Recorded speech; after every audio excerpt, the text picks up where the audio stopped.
Inside the Admissions Office, your one-stop shop for expert advice on the smart way to get in. My name is Ellen, and each episode I'll bring you an interview with a former admissions officer, a graduate of a top college, or an admissions expert. These interviews will take you inside the admissions office and will be full of behind-the-scenes knowledge, first-hand experiences, and application tips that will help you get into your dream school.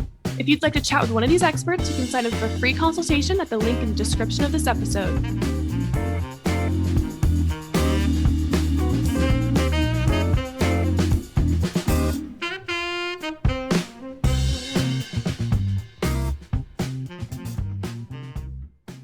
Today, we'll hear from Victoria Rosenthal Madrid, InGenius Prep's Assistant Director of Marketing and a former international student, about how to gain admission to top U.S. universities as an international student. Hi, Vicky. How are you today? Hi, I'm doing well. Super excited to be on the podcast. Big fan, long time. Could you start off by just telling us a little bit more about yourself? Of course. So I was born and raised in Honduras in Central America. My family is still there. I grew up in a big family with 3 sisters. So I went to a bilingual school back in Honduras, and I graduated with a Honduran and a US high school diploma from that school. So that, of course, made it a lot easier for me to apply to US schools because it was a lot easier for the schools to be able to understand what my classes looked like, what they were. And of course, I had all of the requirements that I needed. So after high school, I went and I got my undergrad at BU up in Boston, and then I worked for a year with my OPT. And after that, I transferred into a joint program between FIU and Miami at school for my master's down in Miami, where I am currently living. So I graduated from my master's in 2019, and I've been working in advertising and marketing ever since. And did you always know that you wanted to go to school in the States? So short answer is yes. Kids that go to my school pretty much know that you're going to go abroad to study. So if you want anything that's basically not law or medicine, the States is sort of the easiest and most accessible place to study abroad.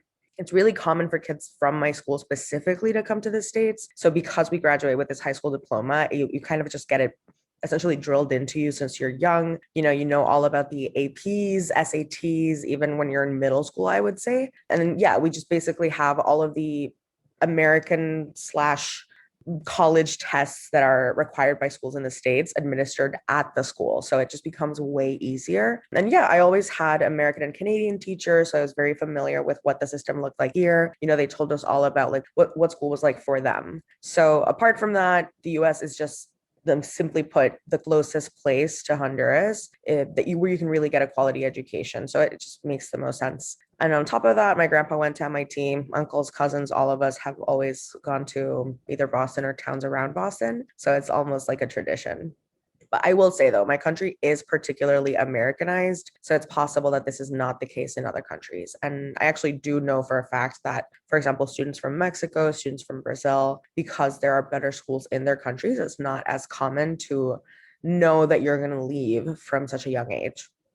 And how prepared did you feel you were regarding the college admissions process, specifically in the US? Were there any kind of knowledge gaps that you discovered, or did you feel really pretty prepared? I would say definitely underprepared compared to kids here. So I specifically sought out a lot of help for college admissions because I knew that my parents were going to be busy. And my older sister had a little bit of, I don't want to say a hard time, but she was definitely overwhelmed and confused. So I saw it coming, and I sought out, like I specifically went and like scheduled appointments with our counselor, and I tried to learn more from sort of an earlier age. I also did a couple of summer programs that had college prep classes before. I think I did one after sophomore year and then one after junior year. So that was also super helpful. But yeah, I would say that the schools in general don't put sort of an emphasis on the importance of really getting into a good school. Like they will, at least my school, they provided us with the SAT, you had the SAT, you had the TOEFL, everything at the school. But then if you want to get into a good school, if you want to write have a really solid essay, a really, really good application, that's completely up to you. My school, although it's very good, it definitely isn't prepared to offer that kind of assistance to students. So I would say that it is a lot harder. It is a lot more competitive. There are pros and there are cons, obviously, but I would say that we are at a disadvantage. And now in hindsight, especially regarding your work here, do you feel that you kind of made any major mistakes or even any small mistakes? I know even I went to an American school in the States, but there are things that I'm like, wait, Why didn't my college counselor tell me that? Like, oh my gosh, I can't believe I did some of those things. How did I even get into college? Definitely. So I have a young sister that is in her freshman year of school right now, and I actually did have her work with us. And it is such a difference, Ellen. Like I remember my own process and even so I have two younger sisters. I remember the sister after me's process, and it was such a different experience to my sister who worked with InGenius. So just having that knowledge, like having that there's no way for a student to know that stuff unless somebody tells them that, right? So it's really about like finding yourself an expert that can guide you through it. I would say that in my personal opinion, one of the biggest things, apart from of course creating a much stronger application, is just the stress that it takes away, knowing that you're working with an expert and that you're being guided in the way that you should be guided. So, yeah, all in all, I would say that just not seeking out the resources that were available at the time was a big mistake. And frankly, I just wouldn't have known to look for, I didn't know to look for them. And I wish that my school had told me, I wish that maybe my friends had more of an experience, more experience. And just, yeah, just like looking back and knowing that that support is out there and you just need to look a little harder to find it, basically. And so, how do you recommend students, if they are trying to do this process independently, how do you recommend that they kind of start the research process? And when should they start this process as international students? So that's a really good question. I would say if a student knows that they want to go to an international school, that's definitely something they want to start thinking about from the start of high school. So the reason why is because you want to make sure that you're really performing at the top of your game, especially in the school, in the classes that are requirements from the United States. So like to give you an example, I had to take US history and I also had to take history of Honduras. So US history, my grade in US history is obviously looked at a lot more closely than my grade in history of Honduras is. And in fact, it was weighted in my transcript. So these things are, just knowing what you're getting into, knowing that your final goal is coming to a really good school. That should always be in mind. So the classes that you pick, and I will say there's not as much liberty usually in like choosing your curriculum in other countries, but you sometimes do have a chance. So like the classes that you pick, the extracurriculars that you get involved in, any internships or anything, just like knowing that you have this goal, I think is super important. Of course, it's really difficult to ask a young kid, especially somebody who doesn't even know that they might want to attend school in a different country or specifically in the US, to know all of this beforehand. So I would, instead of encouraging the students to do the research, I would definitely encourage the parents. I would say if your kid is in middle school, just like start looking at options, start looking at what does the process look like? What is this kid going to have to do? So to give you an example, I made the mistake of taking my first SAT in the fall of my senior year. I absolutely wish that I would have taken that in my junior year. That's something that I would have known had I had the guidance. So just things like this, something that I should have done would have been simply to reach out to the schools. I had specific questions about, international things. Like I wish I would have known that the International Students and Scholars Office at BU, for example, is such a fantastic resource, even for incoming students, for applicants. Like you can call them and ask questions and get all of these questions answered. And how did the process itself of you applying to colleges, how did that differ for you as an international student? So that is not that different. That I would say my school had a really good, so it was very much built into the process. I remember, we had a high school counselor called Ms. Bowen. She was American. I will note, like specifically, I did have the privilege of going to this specific bilingual school, so I had that access. But the process itself is not all that much different. The application itself is not all that much different. But there are added steps that Americans don't need to do. So the application, right? You have to write the same essay. The questions are the same, basically. The only thing that is different is essentially your demographics, and then that you have to submit proof of English. So generally, students will take the TOEFL, which is a standardized test that scores your skills in English. And it's a good way for schools just to make sure, that you can take a full course load in English and keep up, right? So that is different in terms of like the prep leading up to.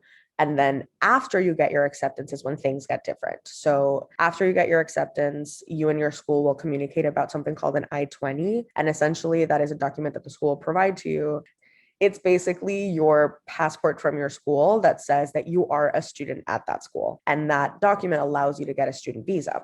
So once you get that I-20 from the school, you've accepted the offer, you are preparing to go to your school. They'll send you the I-20, and then you'll need to schedule an appointment at an American embassy or consulate in your country and go for an interview. And during that interview, they'll decide whether or not they'll grant you, or perhaps after, they will grant you a student visa. So that part of it is very time consuming. It can be expensive, and that Americans don't have to worry about. So that part of the process is definitely something that you want to research quite a bit about. It's not something that the school is going to hold your hand through, so you really do need to be prepared for it.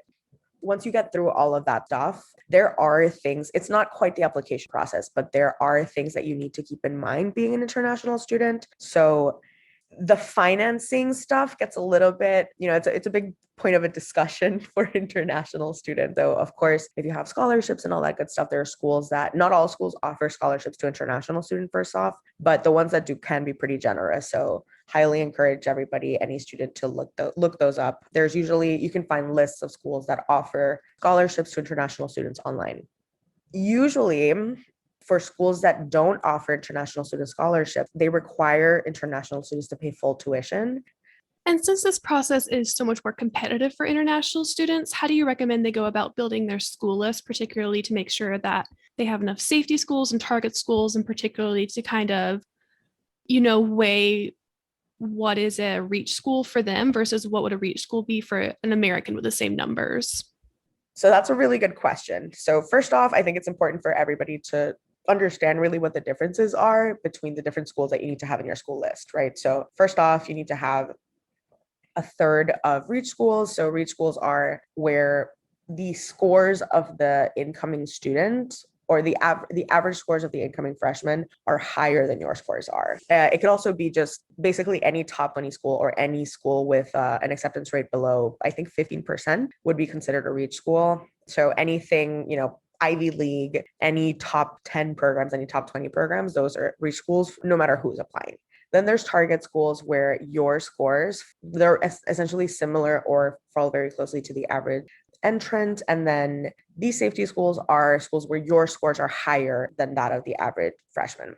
So you should have about a third of each. And I would say that for international students, specifically percentages, it's probably best for you to have a little bit more target and safety schools if you do really have your heart set on the state. So, I hate to say it, but it is a little bit of a game of chance and like just playing your odds. So if you're sure, if you're absolutely sure that you want to come here, and if you do have to apply for scholarships, then you need to be very aware that the odds of acceptance are lower.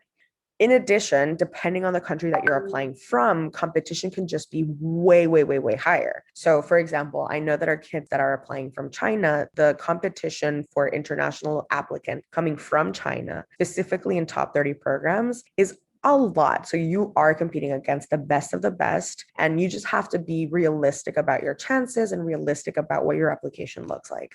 Services like ours and other consulting services and other college counselors can really help give you a realistic idea of what your chances look like. As a rule here in InGenius, we don't give any odds, but we would be able to tell you, like, all right, so this would be a reach for you, this would be a target for you, and we can help you have realistic expectations, which I do think is important when you are considering a school list. Even if you are the top student at your school, I specifically know valedictorians that graduated from my school. And I think it's important to mention that my school is considered the school that I went to, the high school that I went to, is considered one of the top schools in the country. And the valedictorians from my school still didn't get into, top programs. I know one kid that got into Harvard, the valedictorian in my year went to Vanderbilt, and they didn't get into Ivies. And then that's very common. I mean, they're competing against the best of the best. And sometimes our school simply can't compete against other better equipped schools here in the States or in other countries. And in your experience, are international students and their families sometimes kind of focused on the same schools, like, the Ivies, the top 30s, versus, if this is true, like, how can they kind of expand their horizons and find some of these hidden gems, like maybe some liberal arts colleges, some state universities that are highly ranked, so that they're not constantly all applying to the same schools? So that's a really fantastic point. Something that happens in my experience a lot with international students is that we would tend to hear a lot about the same schools. And it's usually just like the really prestigious programs, right? So engineering kids will have heard of Caltech, MIT, and then, marketing kids will have, or business kids will have heard of Wharton, but then you don't hear about these, as you call them, hidden gem schools. We like to call them that at InGenius. So there are a lot of schools that go sort of, you don't even hear about them, I would say. Your teachers aren't telling you about them. You just don't hear about them. And if you look at the rankings, if you look closely, those schools are there. These are top 30 schools that don't have a lot of international students applying to them just because they may not be a super big name that their parents were aware of, to give you an example. Like, it could be anything. So my advice to that is just take a look at the rankings. So if you're interested in an engineering program, for example, you will have heard of these top 10 STEM schools. You'll hear about MIT, you'll hear about Stanford, but then you might not have heard of the University of Illinois in Urbana-Champaign, for example, which is a top 10 program. It's a fantastic, fantastic engineering school, and you just may not be familiar with it. So just look at the rankings, check out what the best schools are for your programs of interest, and then just take a chance on them, right? Go into their profiles, make sure that you're reading about the school. So don't apply just because it's a prestigious program. Look into the school, look at what the courses are like, look at what the culture of the school is like, and make sure that you're considering that as you're building your school list. Are there quotas or other additional barriers that we haven't discussed yet for international students?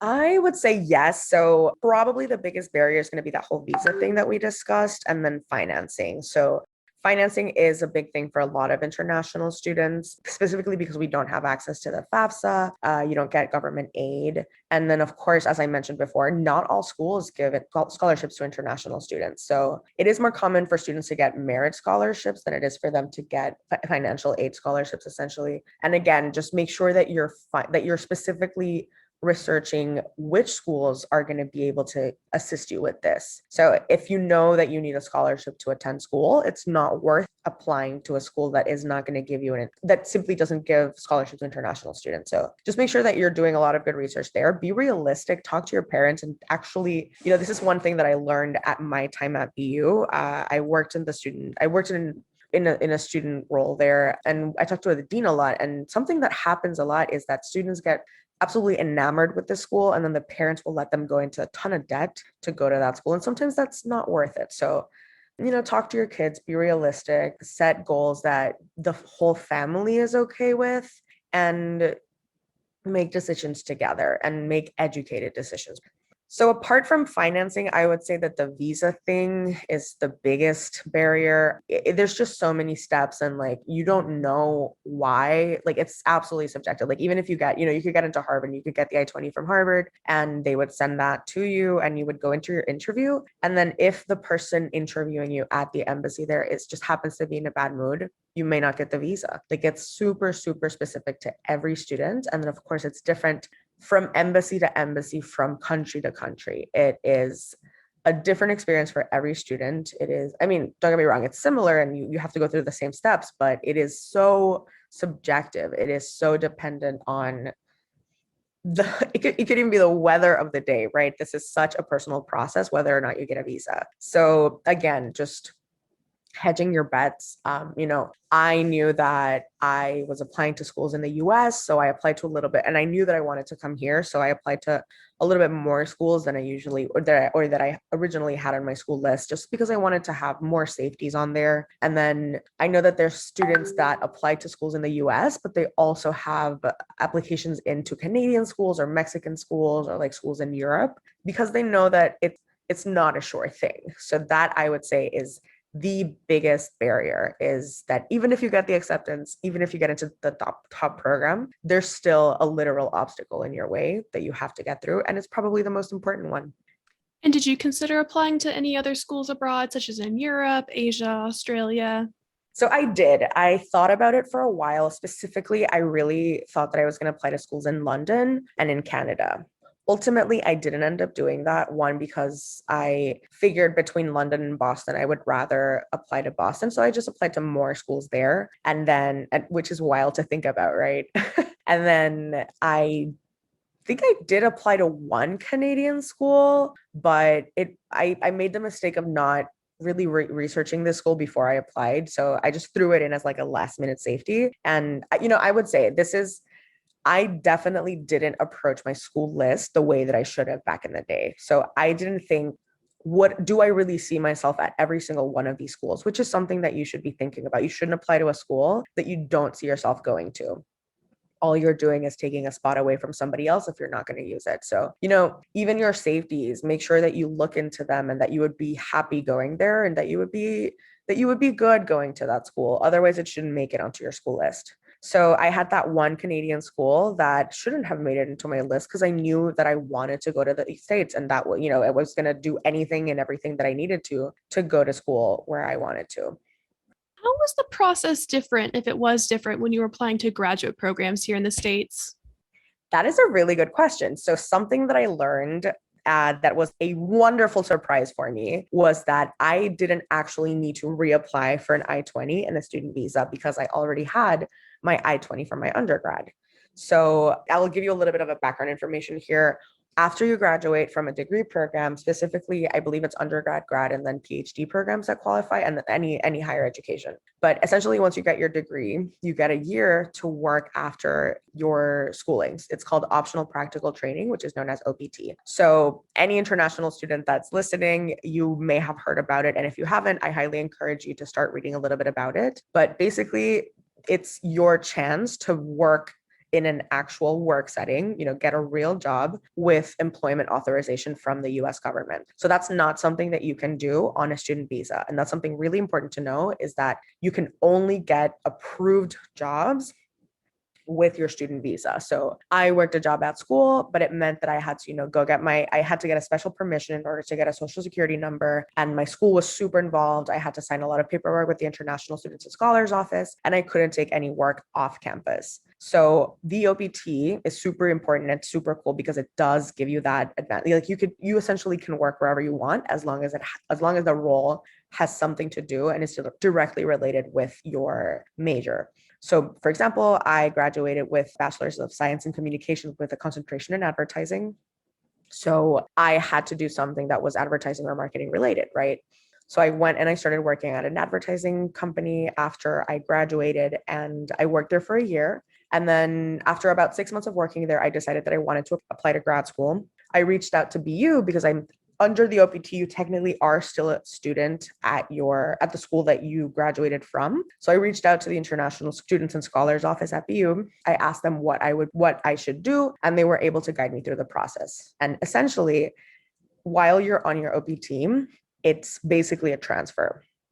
So you transfer your I-20 I specifically transferred my I-20 to the school here in Miami. And it was a super, super, super smooth experience. I am super happy that I learned about it and that it was that easy for me. So I didn't have to go, to the embassy. I didn't have to go to the consulate to reapply for any of that. So if we have any international students here that are interested in higher education, I highly suggest that you look into this. And then our STEM kids that get the STEM extension, you have even more time between your undergrad and your grad program. And what surprised you about college life in America once you started? And what do you think international students really need to know about just different culture shocks and things to expect? So I love that question. And I would say that my answer is always the weather. Oh my God, the weather. I was not prepared. I had been to the cold before, but living in the cold is quite different. I would also say that the daylight savings was quite a shock for me. I didn't realize what a difference that hour would make, especially in the winter. So, I'm from the tropics. I had never seen a sunset before like 5:30 or 6 p.m. And here I was leaving class at 3 and then, entering class at 3, leaving at 4:30, and the sun was gone. So that was super shocking to me. It was definitely something to get used to. I would also say that you have to work hard to make friends. So I know that sounds a little bit weird, but it's the truth. Like you've known your friends from home for forever, but these are new people, right? These are students that are new. They're also trying to make friends. So just put the work in, basically put the effort in.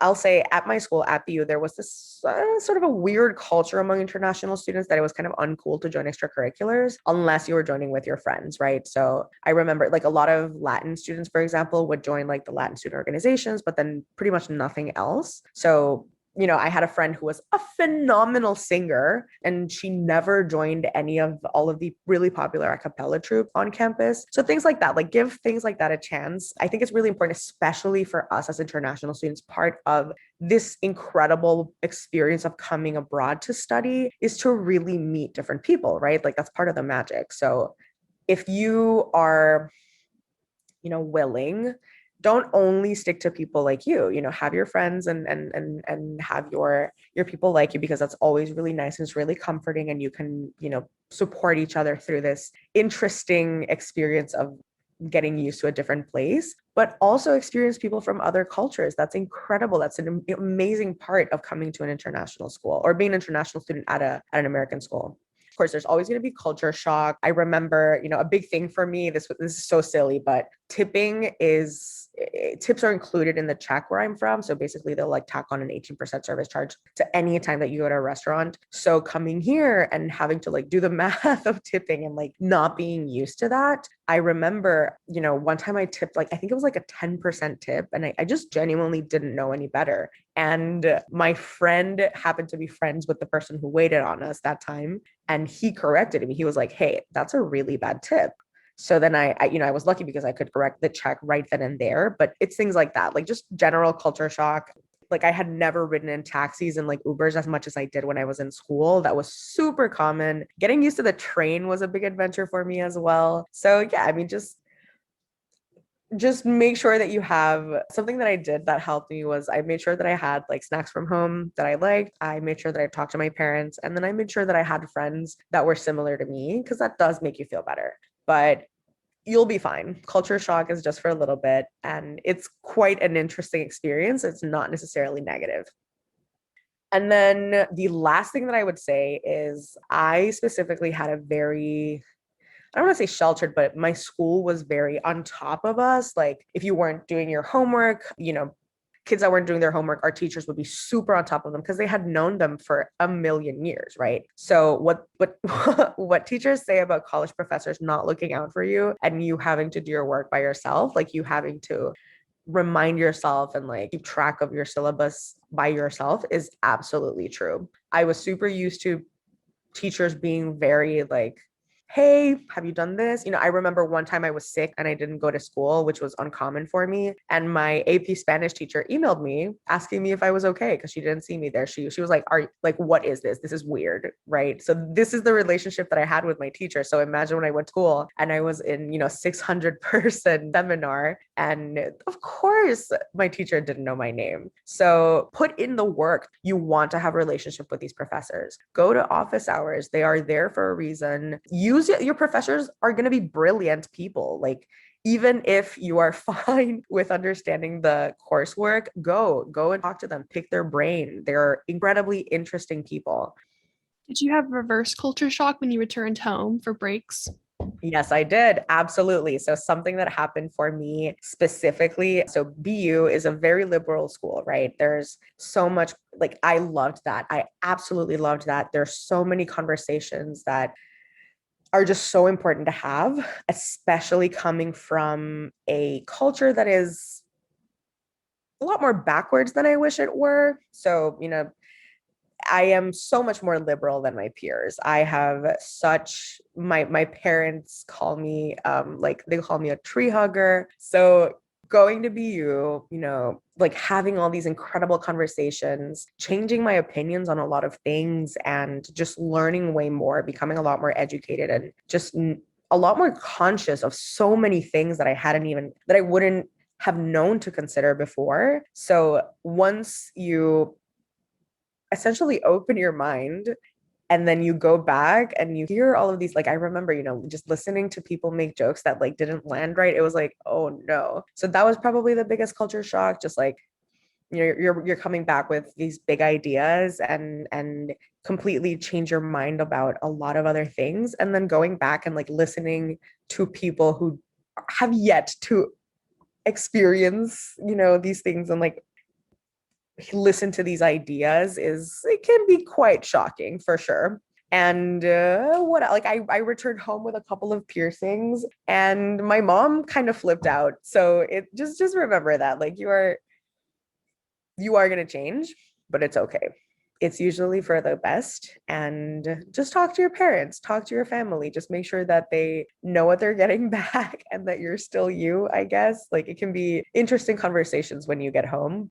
I studied abroad for 6 months in New Zealand and I had like a surprising amount of reverse culture shock when I came back. I was like, I would go to the grocery store and like start bagging my own groceries and they'd be like, what are you Yeah. doing? I would walk on like the left side of the sidewalk and walk into people. Every time I would like make a turn, I couldn't remember which side of the road to drive on. Yeah, What little things like else? that are. Yeah.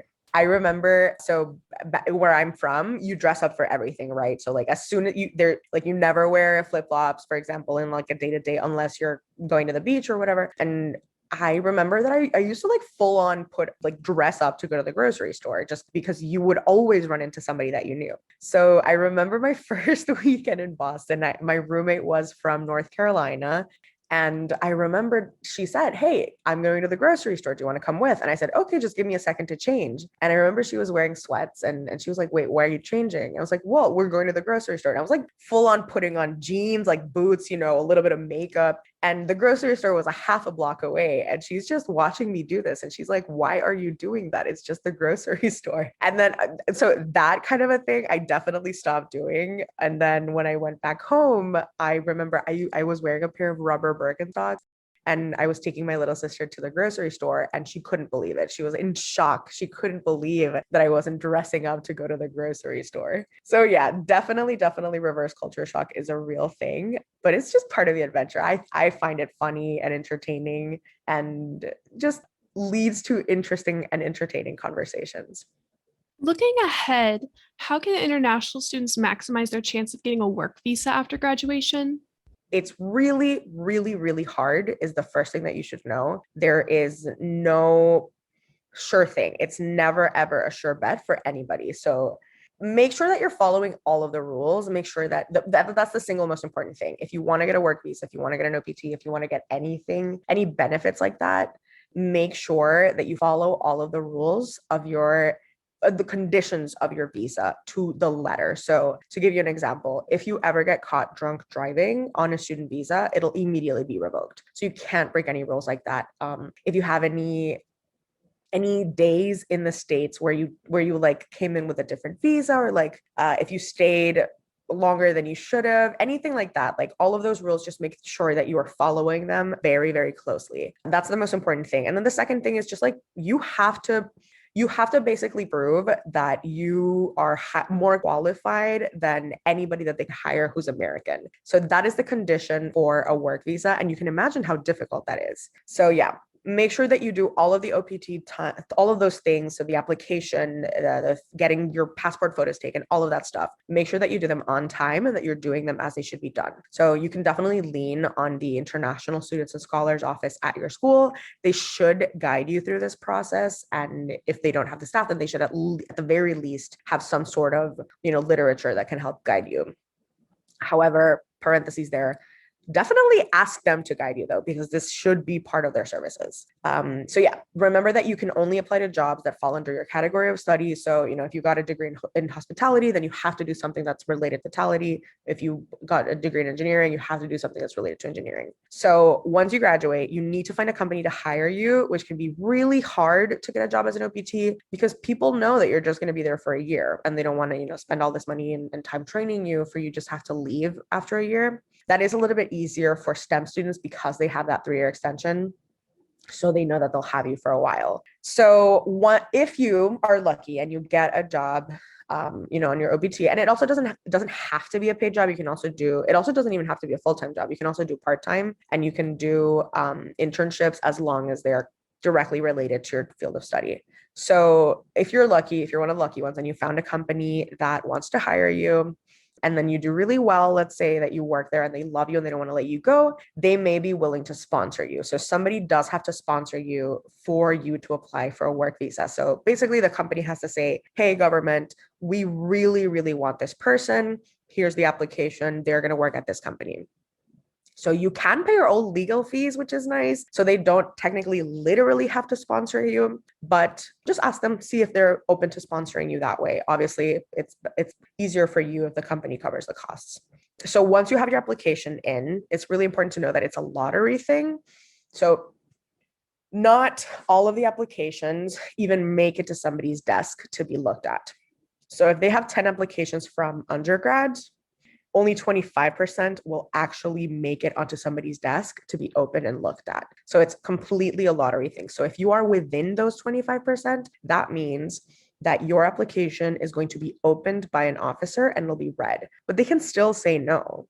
And it is still very difficult to get past all of those requirements for you to get hired. So it's really hard to get an H-1B period, but it's harder to get an H-1B as an graduate than it is when you're a master's student. So as I mentioned, only 25% of applications for undergrad H-1Bs get to somebody's desk. In comparison, 50% of applications from master's students get onto somebody's desk. So your chances literally double.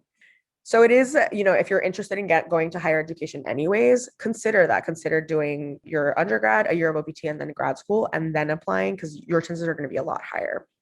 So after, if you qualify, if all of that is true for you, then that application still has to prove that you are valuable and unique. So you have to work really hard and you have to work basically harder than your American peers to make yourself valuable and unique. So lean into your unique perspective as an international student, because that can really help. So to give you an example, I have a friend who is a graphic designer here in Miami, and she got her H-1B specifically because she speaks Spanish and English, and she can design ads in Spanish that are very, like, she is specifically designing ads in Spanish that are targeted towards Central American market here in the States. So she has that specific point of view, right? This friend of mine is from El Salvador, and she speaks Spanish, and she knows the slang, and she knows the culture. So she can create this work, and it's very specialized, and it's not something that an American peer could do.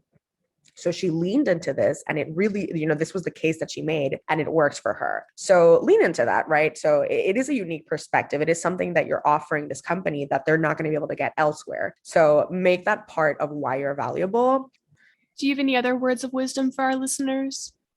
The truth of the matter is that an American education can really change your life. So degrees from good schools, especially American schools that are so prestigious, are respected anywhere you go. They can help you open doors all over the world. And that's really something that's incredibly, incredibly valuable. It is something that, my country's a third world country, an education really can be the single most important thing that you can get. So just be aware of that and appreciate it, I would say. Do your research. You can get a degree from a really good school that you may not have heard of, but other people in the world may have. So remember that those hidden gems are the ones you want to be looking for. Again, that just takes me to, don't discount schools that you haven't heard of. Look at the rankings, read about schools. Your peers not applying to those schools are something that actually works in your favor, because your most direct competition is the students that are applying from your school. So if you apply to less of the schools that your peers are applying to, you're going to have better chances of getting in. And then again, just repeating myself again, just learn about this process as much as you can before you go into it. So go into it prepared. If you are doing it with your parents, make sure that your parents are also informed. This is a big thing. It is something that is a huge, huge part of obviously it's the single most important part of your life for 4 years. It means traveling. It means leaving your country. Talk to your family. Everybody should make sure that they're aware of what this process is going to look like, how you're going to need your parents' help, for example, or your parent or guardian. And just be prepared. Start reading early. If we have any parents in the audience, start reading about it. I highly encourage you guys to check out our blog. Start looking at just what it takes to get into these top programs. We also, if we do have any parents in the audience, we have some fantastic resources of how to parent through admissions. So I highly encourage y'all to take a look at those as well. But yes, my bottom line is research as much as you can before you start.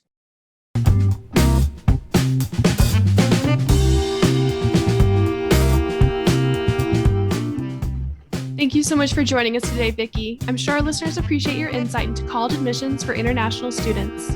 For more information, check out our blog linked in the episode description. If you have a question or would like to request a topic for a future episode, go ahead and give us a follow and send us a message on social media with the hashtag InsideAdmissions. That's all for now. Thank you for listening, and I hope you'll join me next time as we continue our journey inside the admissions office.